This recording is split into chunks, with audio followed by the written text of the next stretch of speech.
If WWE fans can help make a moment, match, or even an entire show, well, they can certainly break them too.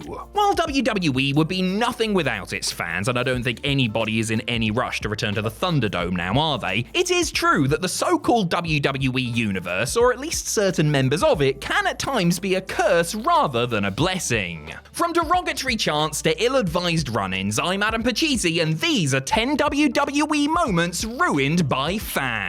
Join us. Number 10, Bizarro World.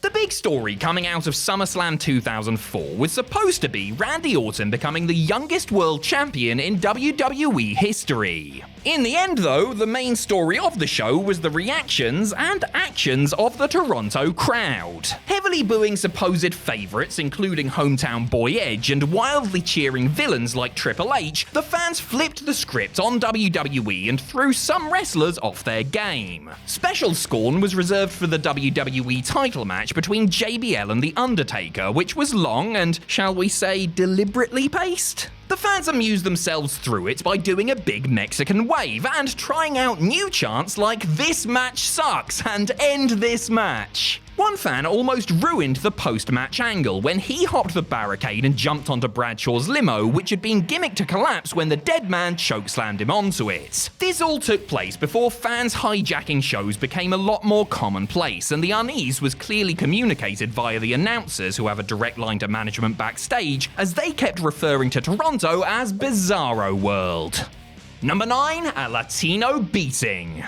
Over 2 years before SummerSlam 2004, WWE had other issues in the Great White North, this time in Alberta as opposed to Ontario. The May 27th, 2002 edition of Monday Night Raw was a big one for Rob Van Dam and Eddie Guerrero, who were headlining the show in a ladder match for Eddie's Intercontinental title. An exhilarating contest full of high-risk moves and stunts, arguably the most dangerous moment of the match came courtesy of an idiot fan who decided to run into the ring and tried to push Guerrero off the ladder while he was climbing up it. Luckily for Latino Heat, he saw the lunatic out of the corner of his eye and was able to jump off it at the last second. Originally believing that the fan was Crash Holly due to the way he was dressed, Eddie became enraged when he realized it was some silly punter and gave him a swift parting shot to the face as security dragged him away. Thankfully, this unscheduled run-in didn't ruin the match, even if it did momentarily take the spotlight away from two world-class performers who were in the middle of producing something very special. Number 8, no sympathy for the dead man. One of the most shocking moments in the history of wrestling occurred at WrestleMania 30, when Brock Lesnar defeated The Undertaker to end the streak. Immediately after the referee had counted to 3, there was a multitude of visceral reactions from the fans inside the Superdome. Shock, disbelief, anger, this. As the dust settled and the crowd began to realise that no, this wasn't a mistake or some sick joke on WWE's part, The Undertaker began to gather himself. Having been concussed early in the bout, Mark Calloway was a little out of sorts and probably finding it quite hard to properly digest the magnitude of what had just happened. Luckily for him, one fan was there to help him out with a kind shout of, "You suck!" Yes, after getting mauled by Brock Lesnar and surrendering his perfect WrestleMania record, one fan felt the best medicine for Taker was a bit of salt in the wound. It probably didn't bother him too much, to be honest, since he didn't know if he was in New Orleans or New York and immediately collapsed backstage, but it kinda killed the mood for the viewer at home. Number 7, the death of a babyface. When the affair between Edge and Lita became public knowledge in early 2005, a small pocket of WWE fans started to express their displeasure at the couple for the infidelity, while simultaneously showing support for Lita's jilted ex-boyfriend, Matt Hardy. Matt being unceremoniously dumped by his employer only added fuel to the fire, and things came to a head when Madison Square Garden hosted the April 18th, 2005 episode of Raw. With a higher contingent of in-the-know fans in attendance, Lita was like a lamb to the slaughter when she was sent out for a segment with Trish Stratus. Though she was supposed to be the sympathetic babyface on crutches and all, the world's most famous arena treated her with nothing but disdain, showering her with loud chants of "You screwed Matt" and other things that would probably get us kicked off of YouTube. Trish was clearly flustered by the response and couldn't hold the segment together, resulting in it going completely off the rails. It was the hostile reaction to Lita here that ultimately convinced WWE to turn her heel and partner her up with Edge just a few weeks later. Turned out alright in the end though, didn't it? Number 6, the grandest stage for a fall. The first time meeting between Brock Lesnar and Bill Goldberg was a dream match for fans who enjoy watching big beastly men kicking lumps out of each other, which I need to remind you should be all of us. Booked for the 20th WrestleMania, the next big thing versus The Man was a marquee attraction for such a historic show. And it would have likely gotten the desired reactions, had it not come to light in the days leading up to the big night that Goldberg wouldn't be extending his one-year contract with WWE, and Brock had handed in his notice so that he could chase a dream of playing in the NFL. With no reason to cheer for either man, the MSG faithful decided to turn on them both and have a little fun during the collective swan song. Reportedly encouraged by Shane McMahon himself, the fans gave Lesnar and Bill hell out there, and they didn't have a hope of doing anything worthwhile in the circumstances. So, they didn't bother. You could patently read the annoyance on both of their faces, while special referee Steve Austin looked bemused by the situation. Number 5, the rubber chicken run-in. A great many fans were upset at WWE's decision to have Cody Rhodes lose to Roman Reigns in the main event of WrestleMania 39. A substantial portion of those trekking to California's SoFi Stadium did so with the express intention of seeing the American Nightmare finish the story and defeat the Tribal Chief to become undisputed WWE Universal Champion. A Samoan spike from Solo Sikoa put paid to that, breaking the hearts of thousands in attendance. Now, as sad as you are, you cannot, under any circumstances, throw a rubber chicken into the ring. Yes, one cheeky scamp thought the best way to underline the pathos of Cody's bitter loss was to chuck a dog toy onto the mat next to him.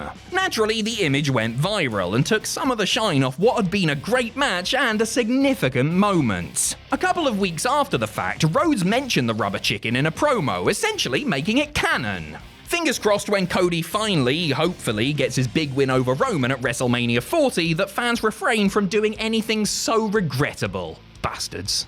Number 4, the hit job on the Hitman. There are few living wrestlers as revered as Bret Hart. The best there is, best there was, and best there ever will be is routinely cited by many of today's crop as a direct inspiration and hero, and there aren't many accolades even in retirement that he hasn't had bestowed upon him. In 2019, Bret became a 2-time WWE Hall of Famer when he, alongside the late Jim the Anvil Neidhart, were inducted as the Hart Foundation. A special night was soiled by one complete and utter, shall we say, twat who decided to make it all about himself. The deluded Zachary Madsen rushed the stage and tackled the Hitman as he and Jim Neidhart's daughter Natalia were giving their acceptance speeches. There was panic and confusion as Hart hit the floor, with security and wrestlers in attendance immediately hitting the ring to remove him. On top of facing criminal charges, Madsen also had to bear the brunt of a few well-placed digs from the likes of Bret's nephew Harry Smith and the Revival's Dash Wilder, who almost took his stupid little head off with an uppercut. Mercifully, Hart was relatively unharmed and able to finish his speech. Number 3, universally panned. SummerSlam 2016 should have been an incredible evening for Finn Balor and Seth Rollins. Here they were at one of the biggest shows of the year, competing to become the first ever WWE Universal Champion. How far they'd both come, etc, etc. Well, fate had other ideas. As though the match itself was perfectly decent, things outside of their control made it one that they would likely not want to revisit anytime soon. Not only was Balor injured on a powerbomb to the ringside barricade early on, but the fans in the Barclays Center were more concerned with voicing their displeasure at the title belt's design than following the action. They booed the reveal, they booed JoJo announcing the thing, they booed every time the camera cut to it. Basically, the WWE Universal title belt became the biggest heel in the business for about 20 minutes. And it's a shame because the match was basically never really given a chance, even though the New York crowd seemingly liked both participants. Now yes, we can all agree that garish red thing with the giant WWE logo was perhaps not the most aesthetically pleasing prize, but there was no need to take it out on the performers risking their necks. Number 2, Bash at the Beach Ball.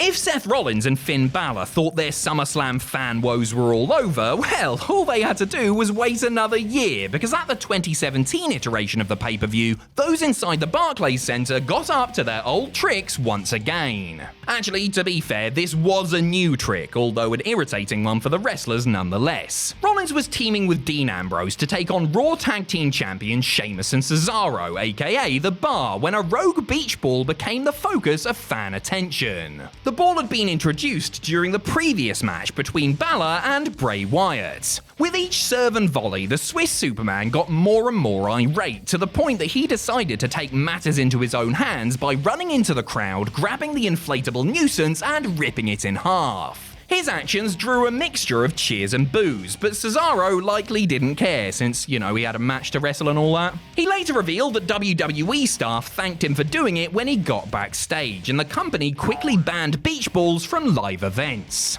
Number 1, disrespecting the divas. The post-WrestleMania Raw crowds were good fun in the beginning, weren't they? They were loud, they were interactive, and they were pretty much harmless, so long as they were popping for debuts or fandangoing long into the night. At one point, the crowds took a turn, and the show became much more about them than any of the, actual stars of the show. At no point was that clearer than during a 6-woman tag match the night after WrestleMania 31. As Paige, Naomi, and AJ Lee in her last WWE outing took on Natalya and the Bella Twins, fans popped themselves by chanting "You suck," followed by the name of the significant other of someone in the match. Tyson Kidd, John Cena, CM Punk, they all got a name check, and frankly it was insulting at best and completely unacceptable at worst. The women shrugged it off and got on with the task at hand, but it was still an unwanted, not to mention disrespectful distraction, and a shame for Lee, who hasn't wrestled since and had to sign off her in-ring career listening to people childishly reminding her who her husband was.